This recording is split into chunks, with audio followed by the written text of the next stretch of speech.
बच्चों, आज की इस हिंदी कक्षा में आप सभी का स्वागत है। हमने पिछले वीडियो में महादेवी वर्मा द्वारा रचित पद्यांशों का अध्ययन किया था। पद्यांश 2 की व्याख्या आपको समझाई गई थी। उसके प्रश्नोत्तर आज हम पढ़ेंगे। कह न ठंडी सांस में अब भूल वह जलती कहानी। ये पद्यांश हमने पढ़ लिया था कि व्यक्ति को यदि वो परिश्रम करता है तभी असफलता पर शोक करने का, रोने का अधिकार है। आँखों में पानी तभी अच्छा लगेगा जब उसने किसी कार्य के लिए, लक्ष्य के लिए अथाह प्रयत्न किया हो और तब असफलता मिली हो। प्रयत्न ना किया हो और असफलता मिलती है तो उसे रोने का भी अधिकार नहीं है, और वो मिलने वाली असफलता सफलता से कहीं अधिक उसकी जय जयकार होती है। तो इसी पद्यांश के प्रश्नोत्तर हम देखते हैं। मनुष्य को अपने लक्ष्य की ओर, पहला प्रश्न वही होता है कि पद्यांश की रचना और कवित्री का नाम, तो वो आपको पता है, कवि या कवित्री का नाम जो भी हो। मनुष्य को अपने लक्ष्य की ओर बढ़ने के लिए क्या करना चाहिए। कवित्री कहती है कि मनुष्य के समक्ष अकर्मण्यता एवं आलस जैसे अवगुण शत्रु बनकर खड़े हो जाते हैं। तो वस्तुतः मनुष्य को जीवन में आने वाले दुखों एवं कठिन परिस्थितियों आदि को भूलकर अपने लक्ष्य को प्राप्त करने में निरंतर आगे बढ़ते रहना चाहिए। लक्ष्य या परमात्मा को, ये रहस्यवादी भावना है कि लक्ष्य के माध्यम से वो परमात्मा की ओर इंगित करती हैं, परमात्मा की ओर संकेत करती हैं। प्राप्त करने का साधन क्या बनता है। कवित्री का मानना है जब तक हृदय में किसी लक्ष्य को, चाहे वो लक्ष्य परमात्मा को पाना हो, किसी कार्य की सफलता हो, चाहे वो परीक्षा में अंक पाना हो, कोई भी लक्ष्य हो, छोटा बड़ा, पाने की इच्छा नहीं होती, जब तक आपके हृदय में इच्छा नहीं है उस लक्ष्य को पाने की, तब तक मनुष्य की आंखों से टपकते आंसुओं का कोई मूल्य नहीं। आप आंसू बहाते रहिए, कोई उसका मूल्य नहीं है। लक्ष्य को प्राप्त करने की तड़प ही मनुष्य को प्रेरित करती है। उस लक्ष्य के लिए आप पागल हो जाइए। जैसे कि अब्दुल कलाम जी ने भी कहा था कि सपने वो नहीं होते जो नींद में आते हैं, सपने वो होते हैं जो हमें नींद नहीं आने देते, जो सोने नहीं देते। सोते में सपने सब देखते हैं, परंतु जागते में, सपनों के लिए जागते रहना ही वास्तविक हमारा सपना पूरा करने का उद्देश्य है और पहुंचाता है हमें उस लक्ष्य तक।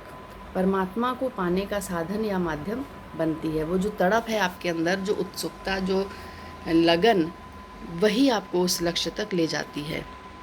तो जो भी लक्ष्य जीवन में निर्धारित करें उसकी ओर इस प्रकार से आगे बढ़ें कि जैसे उसके बिना आपका जीवन ही नहीं है।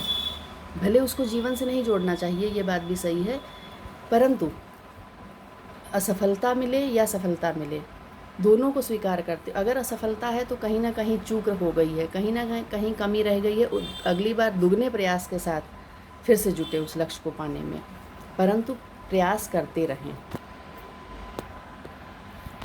कवित्री ने पतंगे का उदाहरण क्यों दिया है। पतंगा अपने लक्ष्य को प्राप्त करने के लिए अथक प्रयत्न करता है और उसे प्राप्त करने के क्रम में समाप्त हो जाता है। उसे पता है कि उसी दीपक में वो जल जाएगा, उसका कोई अस्तित्व ही नहीं बचेगा, फिर भी वो क्या करता है, उसी के आसपास घूमता है। क्यों, उसे उस दीपक से इतना प्रेम है। वैसे ही जीव को होना चाहिए, मनुष्य को होना चाहिए, परमात्मा से उसका जुड़ाव इसी प्रकार होना चाहिए। पतंगे के इसी गुण ने मनुष्य को अवगत कराने के लिए उसका उदाहरण दिया है कवित्री ने, ताकि मनुष्य भी अपने लक्ष्य को प्राप्त करने के लिए अथक प्रयास करे ईश्वर के लिए। और ईश्वर कहाँ है, आपके लक्ष्य में ही आपकी प्रसन्नता है, और आपकी प्रसन्नता में ही आपका ईश्वर निवास करता है, क्योंकि ईश्वर हर एक के हृदय में है। वो कहीं मंदिर मस्जिद में नहीं है, उसे ढूंढने के लिए कहीं जाना नहीं है। आप जो काम, अच्छा काम अच्छे मन से करते हैं, सच्चे हृदय से करते हैं, उसी में ईश्वर भी प्रसन्न रहता है और उसी में आपकी भी प्रसन्नता है। अगला प्रश्न देखते हैं। कवित्री अंगार शैया पर मृदुल कलियां बिछाने के माध्यम से क्या कहना चाहती हैं।